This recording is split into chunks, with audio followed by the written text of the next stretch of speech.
बिस्मिल्लाहिर्रहमानिर्रहीम। अस्सलामु अलैकुम नाज़रीन। मोहतरम नाज़रीन, आज हम आपके साथ शेयर करने जा रहे हैं एक ऐसा वाक़या जिसे सुनकर आपकी मालूमात में इजाफ़ा होगा। इस वाक़े को समझने के लिए इस वीडियो को एंड तक ज़रूर देखें। पुराने वक्तों का ज़िक्र है कि बसरा इराक़ के एक शख्स ने हज का इरादा किया, जिसके लिए उसने दिन रात मेहनत मजदूरी करके हज के लिए अपना ज़ाते राह इकट्ठा किया।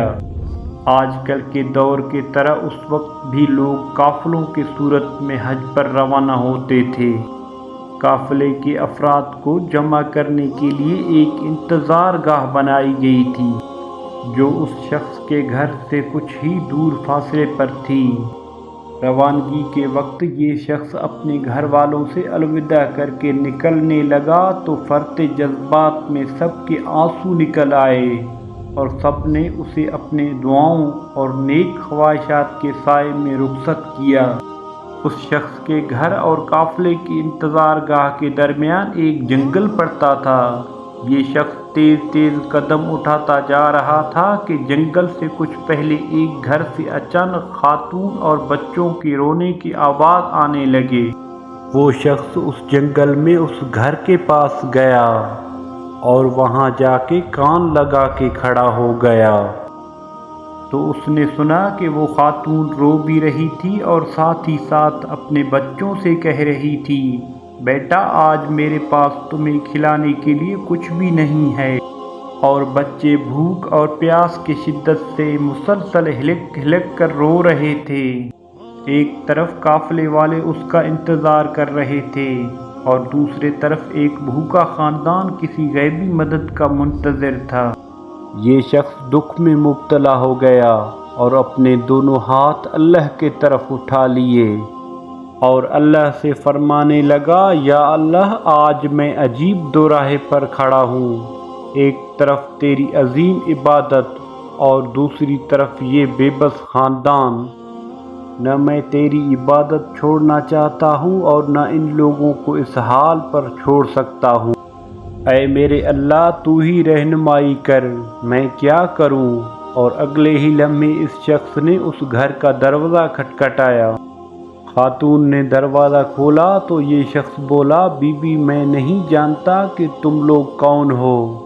मैं बस इधर से गुज़र रहा था कि तुम्हारी रोने की आवाज़ ने मुझे रुकने पर मजबूर कर दिया। मैंने तुम्हारी सारी बातें सुन ली हैं। मेरे पास कुछ रुपए और कुछ खाने पीने की चीज़ें हैं, ये आप रख लें और बच्चों को खाना खिलाएं। वो खातून अपने जज्बात पर काबू न रख सकी और रोती हुई बोली, ऐ अजनबी, पिछले दिनों मेरे शोहर का इंतकाल हो गया था। तभी से हम पर मुसीबतों के पहाड़ टूट पड़े हैं। आपकी बहुत बहुत मेहरबानी जो आपने हम गरीबों पर इतना रहम किया। अल्लाह आपके दिली मुराद पूरी करे।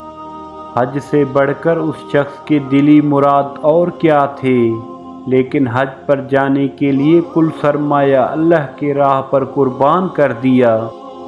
अब ये शख्स ना तो वापस घर जा सकता था कि घर वाले क्या सोचेंगे। हज किए बगैर वापस आ गया और ना ही बगैर ज़ाते राह के वो काफ़िले में शामिल हो सकता था। मोहतरम नाज़रीन, वो शख्स एक करीब जंगल में छुप कर बैठ गया और हज के दिनों के गुज़रने का इंतज़ार करने लगा। जैसे ही हज के दिन गुज़र गए तो वो भी काफ़िले में शामिल हो गया जो हज करके वापस घरों को लौट रहे थे। तो एक शख्स ने बोला, जनाब आपको हज मुबारक हो। मैंने आपको फ़िला जगह आब ज़मज़म पीते देखा था। एक और शख्स बोला, मैंने आपको तवाइफ करते देखा था। गर्द के हर हाजी उसको हज के मौके पर मौजूदगी के दलील देने लगा। ये शख्स जब घर पहुंचा तो घर वालों ने भी पुरतपाक इस्तकबाल किया और हज के ढेर सारे मुबारकबाद देने लगे। ये शख्स अंदर ही अंदर में परेशान था कि मैं तो हज पर गया ही नहीं था। تو پھر ہر حاجی کیوں میری وہاں موجود ہونے کی بات کر رہا ہے؟ انہی سوچوں میں وہ سو گیا اور اسے نیند آ گئی۔ عالم خواب میں اسے بشارت ملی کہ اے نیک دل انسان، تم نے حج جیسے عظیم عبادت کو چھوڑ کر مخلوق خدا کی مدد کی۔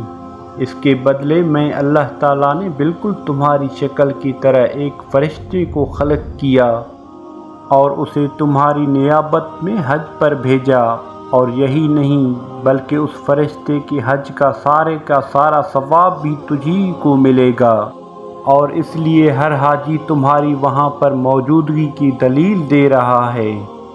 محترم ناظرین، اس واقعے سے ہمیں یہی سبق ملتا ہے کہ اللہ تعالیٰ کی راہ پر خرچ کرنے کا کتنا بڑا اجر اور ثواب ہے۔